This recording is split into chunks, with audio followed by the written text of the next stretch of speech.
What's that? Okay. That's horrible. All right, you found one, yeah? He's alive. He's alive. Number 8. Harrison Okene. In a capsized tugboat. Harrison Okene's horrific experience unfolded on May 26, 2013, off the coast of Nigeria. At the time, Okene was working as a cook on the Jascon 4, a tugboat servicing an oil rig in the Atlantic Ocean. Little did he know that this routine job would turn into a harrowing fight for survival. On that fateful day, the weather took a violent turn, with the sea becoming increasingly turbulent. The tugboat, unable to withstand the force of the waves, capsized and sank to the ocean floor, approximately 100 feet below the surface. Panic and chaos ensued as crew members struggled to escape the rapidly sinking vessel. In the midst of the chaos, Okene found himself trapped in a tiny air pocket within the upturned boat. In the darkness, with only the dim light filtering through the water above, Okene clung to the hope of rescue. His surroundings were cramped, disorienting, and filled with the eerie sounds of creaking metal. The temperature dropped, and Okene was forced to endure the freezing cold water. Days turned into nights as Okene battled dehydration, hunger, and the overwhelming fear of being forgotten in the abyss. He rationed what little food and water he could find within the confines of his underwater prison, all the while praying for a miracle. Meanwhile, the search and rescue efforts continued on the surface. The divers, unaware of Okene's presence, focused on recovering the bodies of the deceased crew members. It seemed as though hope was dwindling, and Okene's chances of survival were growing slimmer with each passing moment. Miraculously, after almost 3 days of enduring this underwater nightmare, a diver named Tony Walker, part of the rescue team hired by the boat's owners, descended into the murky depths. As he navigated through the wreckage, Walker spotted Okene, his wide eyes staring back in disbelief. The diver signaled to Okene that help was on the way, and the cook's ordeal was finally coming to an end. With careful precision, the rescue team worked to extract Okene from his watery prison. They attached him to a diving helmet and slowly brought him to the surface. As Okene emerged from the depths, he was met with a mix of emotions, relief, astonishment, and gratitude.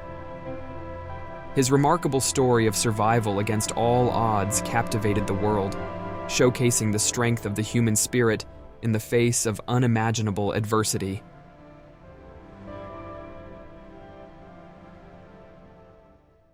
Number 7. Aron Ralston, trapped in a Utah canyon.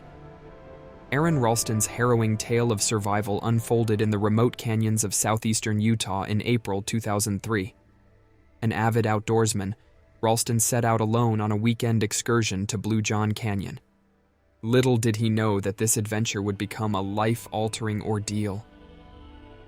As Ralston explored the rugged terrain, he descended into a narrow slot canyon, navigating through its winding passages. Suddenly, disaster struck when a boulder, dislodged by Ralston's own weight, pinned his right arm against the canyon wall. Trapped and unable to free himself, Ralston faced a life-and-death situation. The realization of his predicament set in slowly, accompanied by fear and desperation. Ralston attempted various methods to dislodge his arm, but the immovable rock held him firmly in its grip. He had limited supplies, some water, a meager amount of food, and the gear he carried for his adventure. Days turned into nights as Ralston grappled with the harsh reality of his isolation. The canyon echoed with his cries for help, but the desolate landscape offered no reprieve. Alone, with no means of communication and facing the prospect of running out of supplies, Ralston confronted the brutal truth that he might not survive. In his dire situation, Ralston drew on his survival instincts. He rationed his meager food and water supplies, meticulously calculating how to extend their use. The isolation, combined with the physical and emotional strain, took a toll on his mental state.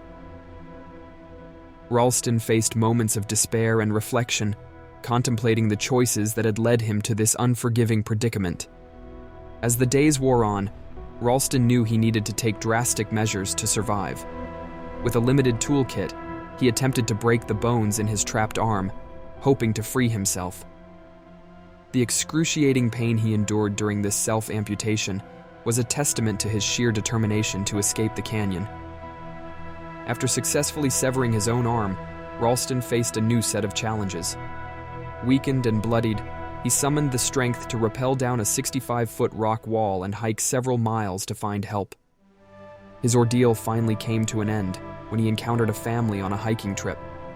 They provided him with the assistance he desperately needed, and Ralston's incredible tale of survival against insurmountable odds became an inspirational story of human resilience.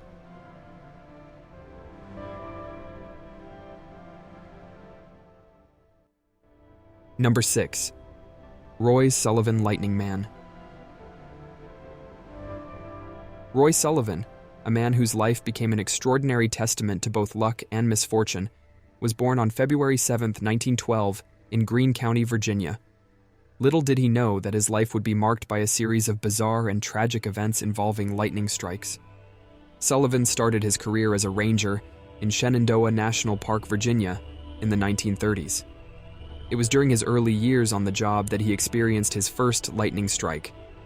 One day, while taking shelter in a fire lookout tower, lightning struck the tower, setting it ablaze. Miraculously, Sullivan survived the incident.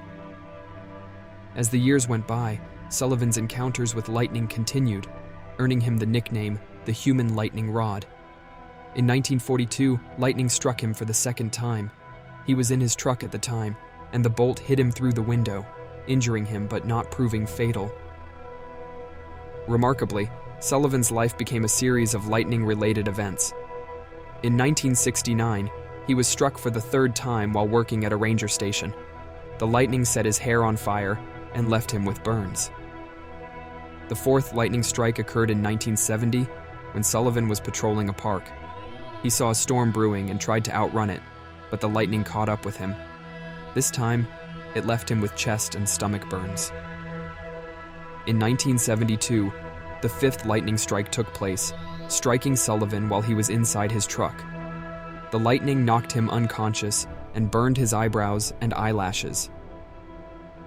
Sullivan's sixth encounter with lightning happened in 1973. He was fishing in a freshwater pool when he was struck. The lightning left him with shoulder and leg injuries. The final and seventh lightning strike occurred in 1977 when Sullivan was out on patrol. Despite the odds, he survived each incident. However, the constant fear and physical toll took a toll on his mental health, and he became increasingly paranoid about lightning. Roy Sullivan's life was a testament to both the incredible odds of surviving multiple lightning strikes and the toll it took on his well-being. His story became one of the most extraordinary tales of survival, making him a symbol of both extraordinary luck and the mysteries of nature. Sadly, in 1983, at the age of 71, Roy Sullivan died in what is believed to be a self-inflicted gunshot wound, leaving behind a legacy that continues to captivate those fascinated by the extraordinary twists of fate. Number 5. Anna Bogenholm, trapped in ice. Anna Bogenholm's extraordinary tale of survival unfolded in the icy wilderness of Norway in 1999. An accomplished Swedish radiologist and skier, Bogenholm was enjoying a day on the slopes with two friends when an unexpected turn of events led to a life-or-death situation. As they navigated the challenging terrain near the Tamok Valley, an avalanche suddenly descended, burying Bogenholm under a thick blanket of snow and ice. Despite the immediate efforts of her friends and the rescue team, Bogenholm was trapped beneath the freezing debris for a prolonged period. Rescuers, equipped with avalanche beacons and probes, worked tirelessly to locate Bogenholm. After what felt like an eternity, they finally discovered her trapped in an air pocket formed by her airbag. The rescuers quickly realized the severity of the situation. Bogenholm had been submerged in the icy water created by the melted snow, and her body temperature had plummeted to an astonishingly low level. She was in a state of extreme hypothermia, and her heart had stopped beating for more than 2 hours. The situation seemed dire, but the dedicated rescue team, refusing to give up, initiated an unprecedented and extraordinary effort to bring her back to life. Bogenholm was airlifted to a nearby hospital, where a team of medical professionals, led by Dr. Mads Gilbert, took charge of her care. They employed a groundbreaking technique known as extracorporeal membrane oxygenation, ECMO, a method used to oxygenate the patient's blood outside the body. This process allowed the doctors to slowly warm Bogenholm's body, giving her organs a chance to recover. The medical team faced numerous challenges, but they persisted with their innovative approach. Miraculously, after an astonishingly long period of resuscitation, Bogenholm's heart began to beat on its own. Against all odds, she started showing signs of life. Anna Bogenholm's journey from the icy grip of death to the warmth of life captured the world's attention. Her survival was not only a testament to the resilience of the human body, but also a tribute to the unwavering determination of the rescuers and medical professionals who refused to accept defeat. Bogenholm's story became an inspiration, reminding everyone of the incredible potential for recovery, even in the face of the most extreme circumstances.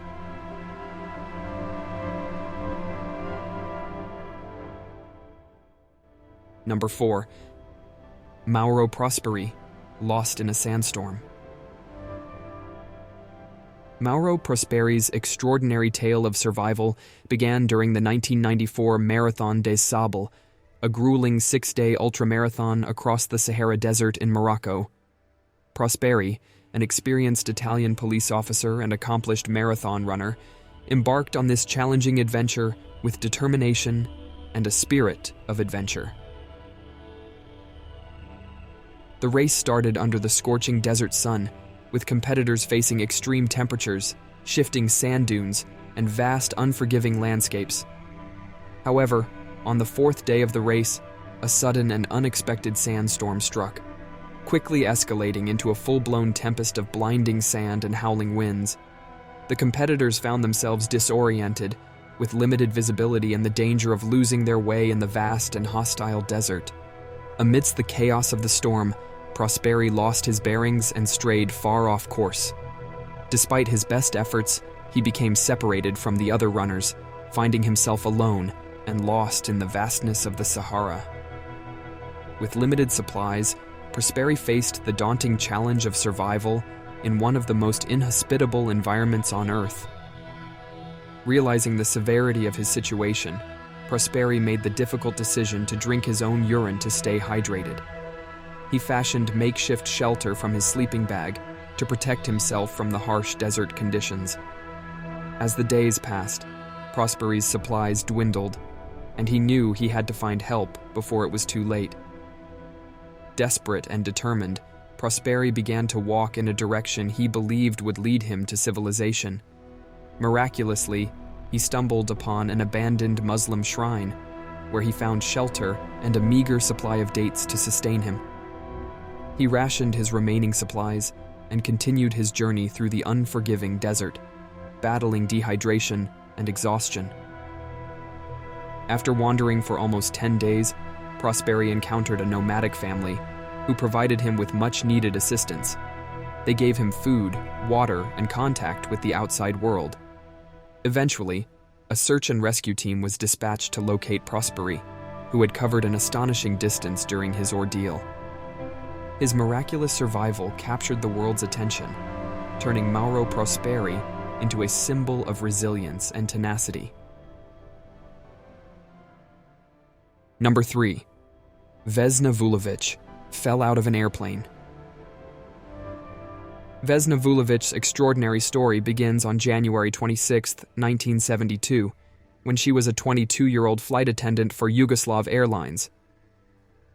Little did she know that this day would change her life forever. Vesna was assigned to JAT Flight 367, a McDonnell Douglas DC-9 flying from Stockholm to Belgrade. The flight seemed routine until it reached cruising altitude over Czechoslovakia.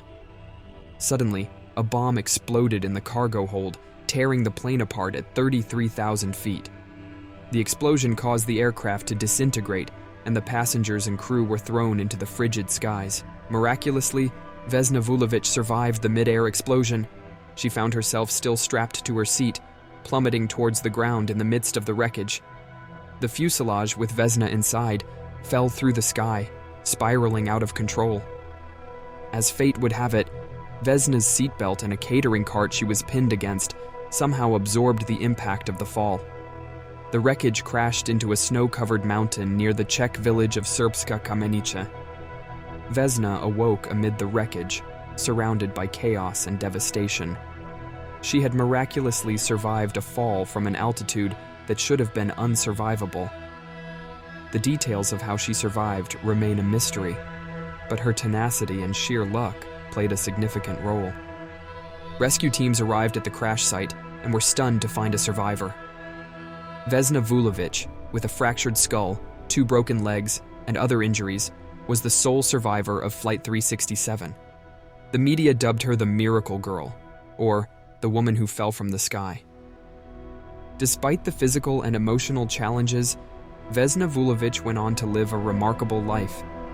She continued to work for JAT, albeit in a ground-based role, and she became an advocate for peace and understanding.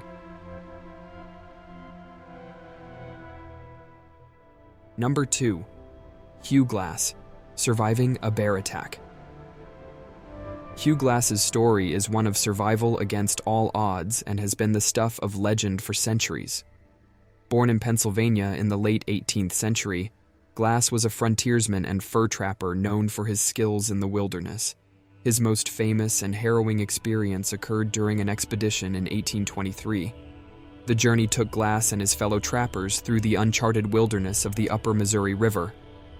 One day, while scouting ahead, Glass stumbled upon a grizzly bear and her cubs. The enraged bear attacked him, leaving Glass severely mauled and near death.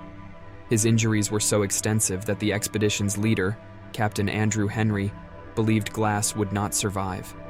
With the group facing constant threats from hostile Native American tribes and the harsh elements of the frontier, the decision was made to leave Glass behind.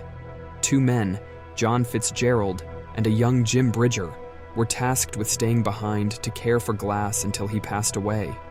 They were to give him a proper burial and then catch up with the rest of the expedition. However, as days passed, it became increasingly apparent that Glass clung to life. Despite his incapacitation, he exhibited an indomitable will to survive. Alone in the wilderness, with wounds festering and a broken leg, Glass relied on sheer determination and his survival skills. Dragging himself through the harsh terrain, Glass crawled for miles in search of help. He found food and water where he could, but the journey was excruciating. In one particularly grueling episode, he set his own broken leg by using sticks and the hide of the bear that had attacked him. As Glass pressed on, the bitter winter set in, intensifying his struggle. He encountered hostile Native American tribes and had to evade them while still nursing his wounds. His story became a testament to human resilience and the primal instinct to survive against all odds.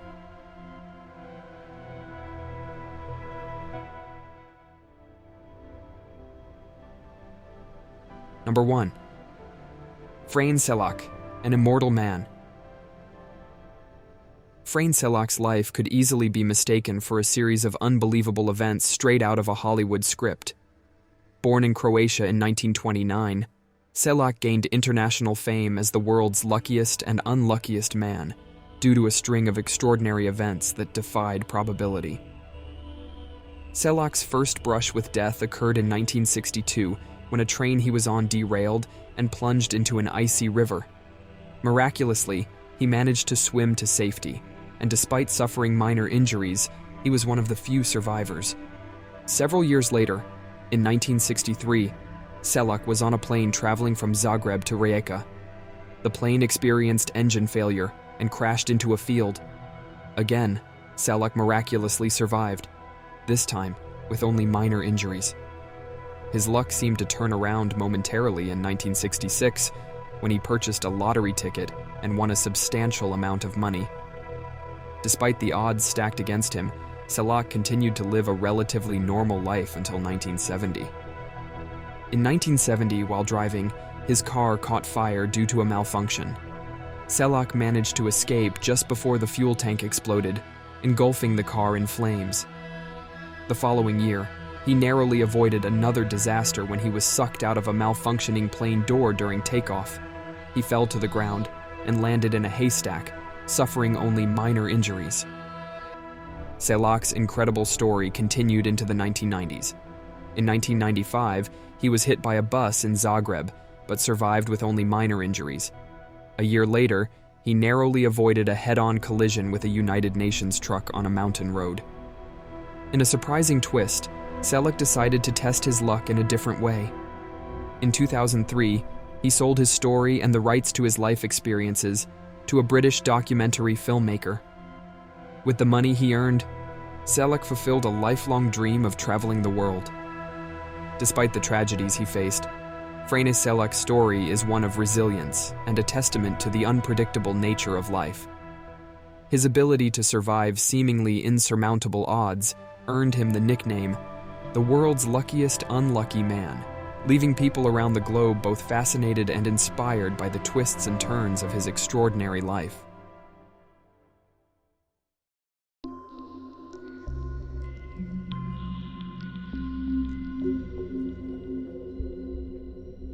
Want to hear more about these true horror stories? Subscribe and hit the notification bell so that you'll be updated when we upload new content. I will see you horror fanatics later.